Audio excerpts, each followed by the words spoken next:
Good afternoon, everybody. This is Logan. I hope you are all doing well. Today, I want to talk about the stealth bull market in gold and silver that's been going on the last 6 months to 1 year. Why it's been stealth, why the media hasn't really talked about it yet. It's kind of going completely unnoticed for the most part in the mainstream financial media. And then I'll also talk about why the setup is still very bullish for precious metals and the miners going forward. So, it's not going to be anything probably you haven't heard of before, but I just remain extremely bullish on the precious metals probably for the coming 6 months to a year. I don't think they're done with their moves that they've had, even as spectacular as they have been, even though gold's at substantial all-time highs.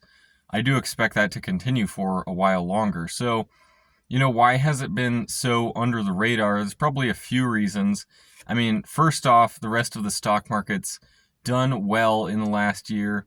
It's actually, David Hunter's kind of melt-up scenario does appear to be playing out. And, the Wall Street mainstream media, whether it's Bloomberg or Financial Times or whoever, they really love to focus on the stock market as a whole, the major market indices, and then there's also kind of the popular stocks at any given time. So right now that's kind of Nvidia and semiconductor stocks. But in the past, it's been stocks like GameStop or Tesla or NEO or others like that, where there's just so much money and revenue to be taken in just with all the clickbait that the media can create around these kind of memeable stocks, or just stocks that a lot of people are following and long on. So, I think that's mainly why the media hasn't touched on gold and silver, and just the fact that gold's probably outperformed most other stocks out there in the last year, even in the last 6 months. I mean, it's hard to find a stock that's up as much as gold is in the last year, even just the metal. Not even some of the miners, some of which are up substantially more in the last year. Now, some of them aren't, but, a lot of the miners are actually very much so up year over year. So, also there's the side of the financial media that might actually be purposely ignoring the precious metals area just because of the fact that the Fed kind of wants to maintain a sense of normalcy and, status quo per se. There's people that would argue that is why the financial media has not talked about gold being at substantial all-time highs or silver breaking out or things like that. I don't know if there's credence to that or not. I tend to side, just saying that it's kind of wherever the most money to be made is in the financial media, and basically it's click based. So however much revenue they can get, whether that's from, following whatever popular stocks are going on or whatever. So in my mind, if gold and silver continue to do really well and the miners do really well, and let's say some of these assets kind of become almost meme type assets at a certain point, at that point I would expect the mainstream media and the financial space to begin covering them, because that's where they can make the most of their revenue from, is suddenly in talking about these, assets. And I think maybe overall this kind of points to the reality that there's a lot of things, that getting early in on something means that you're going to get early in on it before the mainstream media is ever talking about it. So I would just kind of point out the obvious thing with the precious metals and a lot of other prior bull markets is the fact that you're going to be getting into it or getting out of something kind of at the opposite end of the spectrum from where the media is, because kind of the narrative is going to follow what the majority is doing, and you kind of want to be doing the opposite of the majority at these major inflection points, generally speaking. Now, why I remain extremely bullish on precious metals going forward is, unlike the stock market, which a lot of people like to point out how overvalued many of these stocks are, unlike that, precious metals actually have a lot of tailwinds behind them at this point, mainly with the Fed beginning to cut rates. And there's just so many indicators out there indicating that the Fed is way behind cutting rates. I mean, you could look at the spread between the Fed funds rate and the 2-year, which historically they, track pretty similarly, but there's a huge spread, probably around 150 basis points right now between the 2-year, which is a market-governed rate. It's not set by the Fed, and the Fed funds rate, which is fixed and set by the Fed. So there's a huge spread between those two, and that seems to indicate that the Fed needs to cut rates very dramatically.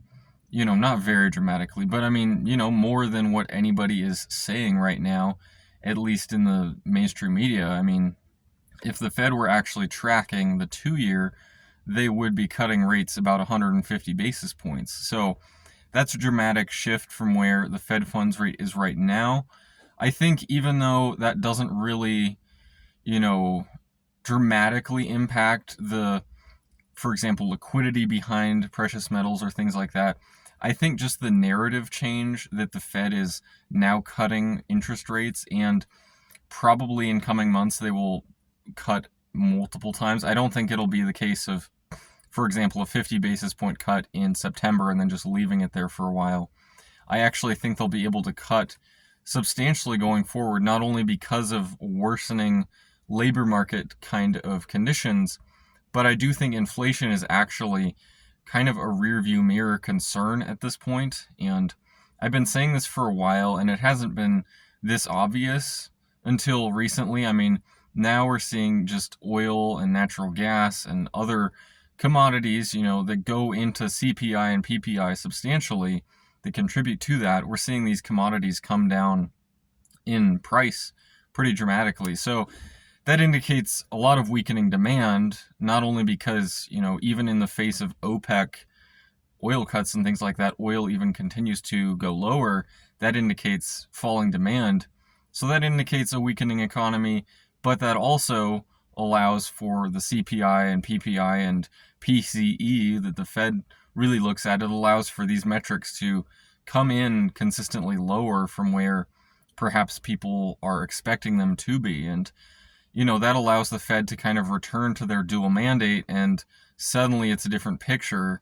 It's no longer perhaps a strong labor market, and it's no longer the case where they have to fight inflation. That's not really a concern at this point for them. And actually, in my opinion, it's kind of the opposite. I think they've stayed tight way too long, and I think that'll become more and more obvious in coming months. But so, staying bullish on precious metals, especially because of this picture that precious metals find themselves in. I mean, the Fed could be setting up for some pretty dramatic rate cuts coming up. Of course, in the event of a recession and market sell-off, yeah, you would see precious metals be sold off as well. But actually, kind of on the tail end of that, coming out of whatever sell-off would happen, precious metals would be where you would want to be primarily. Of course, not advice being provided here, but just looking at prior market bottoms in the stock market and in precious metals, they really do perform pretty much better than everything else coming out of these lows. So yes, they would be sold off. Of course, the stocks would be sold off a lot more, the precious metal miners and everything like that. But coming out of market bottoms, they do really perform to the upside. So all this being said, not trying to provide financial advice here, but this is why I do remain extremely bullish on precious metals going forward, the remainder of this year for sure, and definitely going into next year. I think it'll continue running into that time frame. So I would love to know what all of you think about this in the comment section below. I know it's been a little while since I made a video. It's been kind of a busy last week. Had a race actually over the weekend. It went well, but I'm kind of tired at this point. But yeah, there'll be a video actually coming out about that. But I hope you all enjoyed this video, and I hope to see all of you again at some point.